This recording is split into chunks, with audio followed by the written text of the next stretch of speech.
Welcome to the Crazy Alchemist podcast, where alchemy, occultism, and strange history come alive.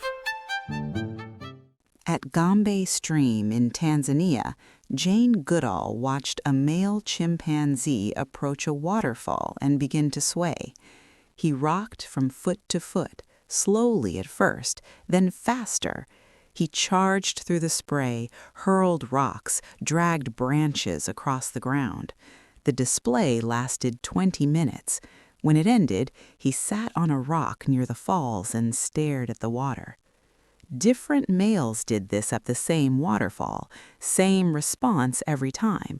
They performed during rainstorms, too, rising to two legs, stamping and slapping the earth, rocking in the downpour as long as the rain lasted.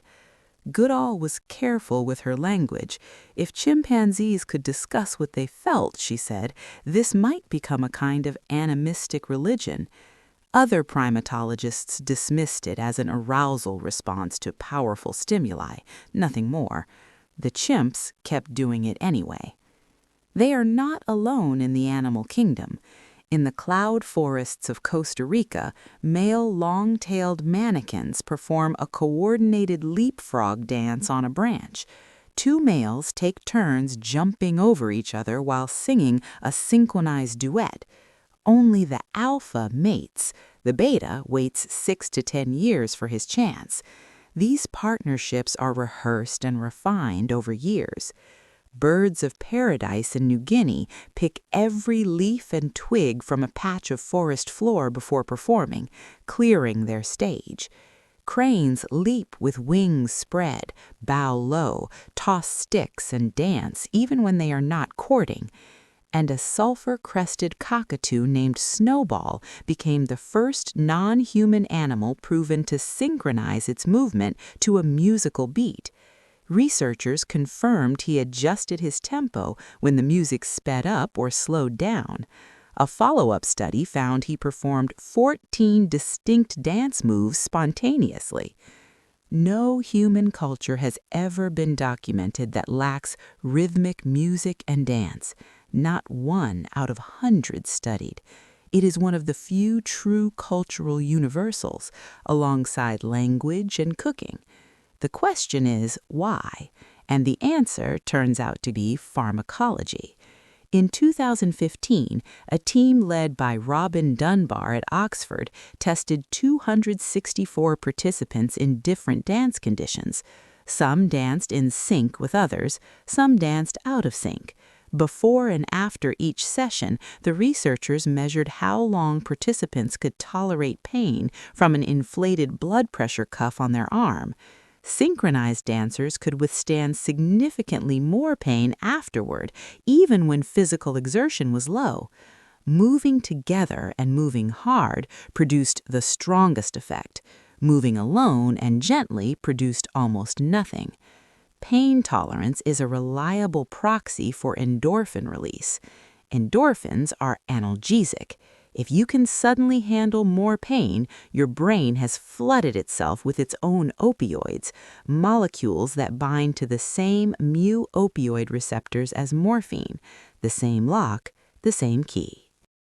In 1973, Candace Pert and Solomon Snyder at Johns Hopkins discovered opioid receptors in the brain.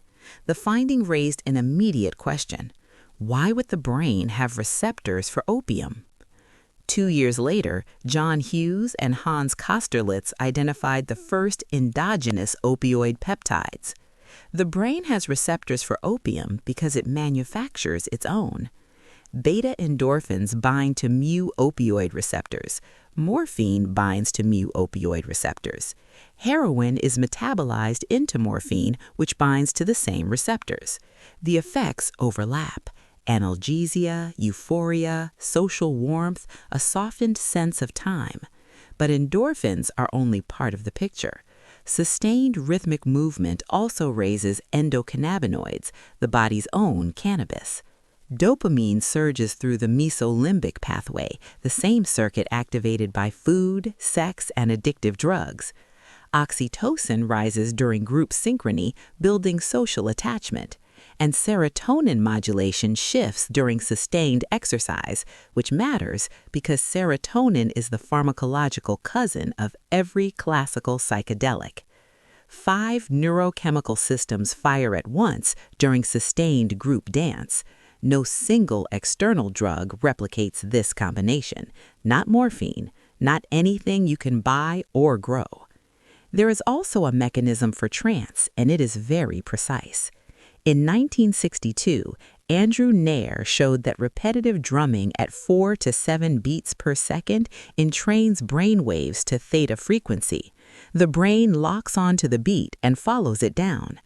Michael Harner later documented that cultures on every inhabited continent independently converged on the same drumming tempo for trance induction, 4 to 4.5 beats per second.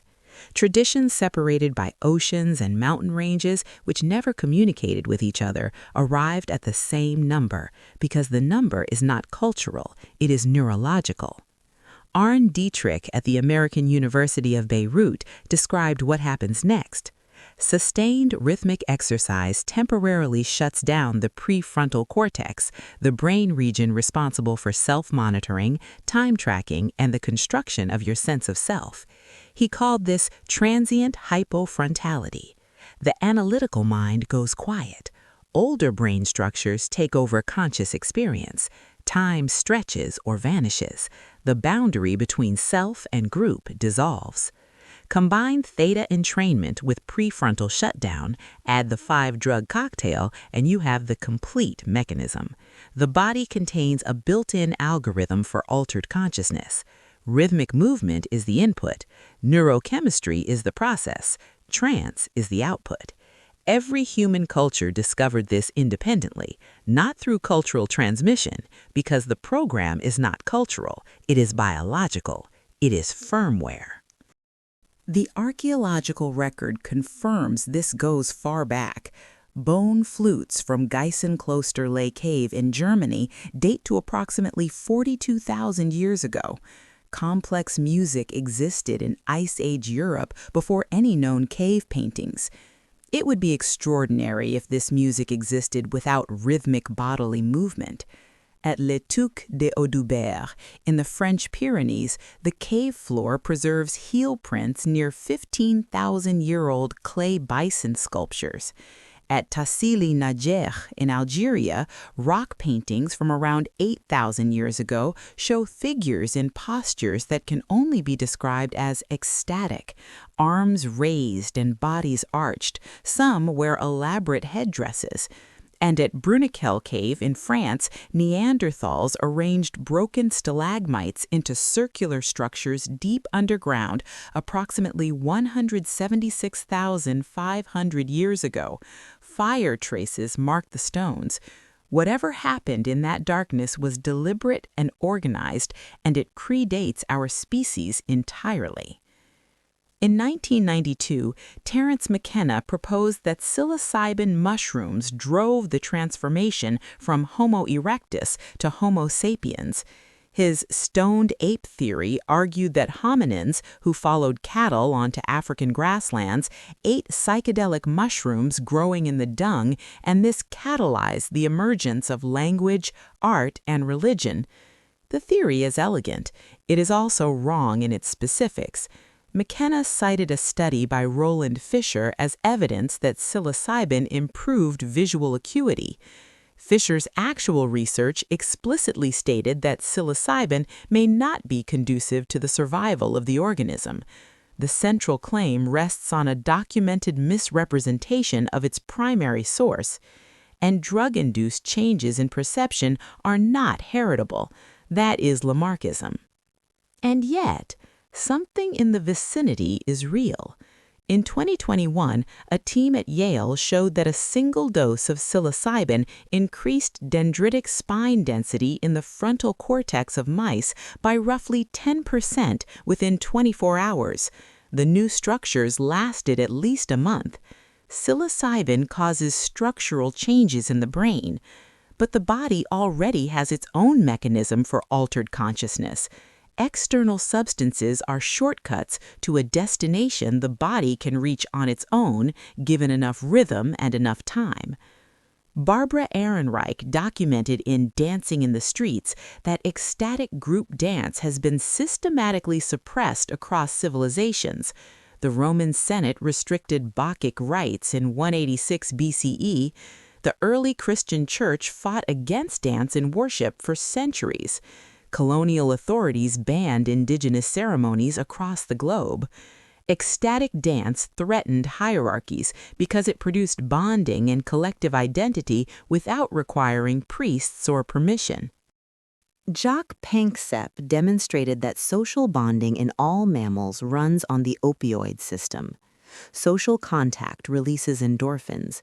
Social isolation produces what amounts to endorphin withdrawal.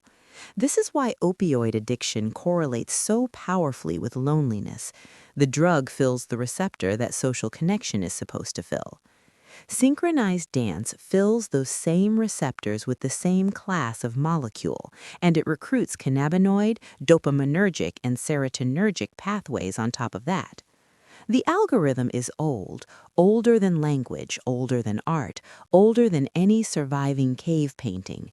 It may be older than our species. The chimps at Gombe are still running the program, and the program still works. All it requires is a drum, a fire, and enough people willing to move together.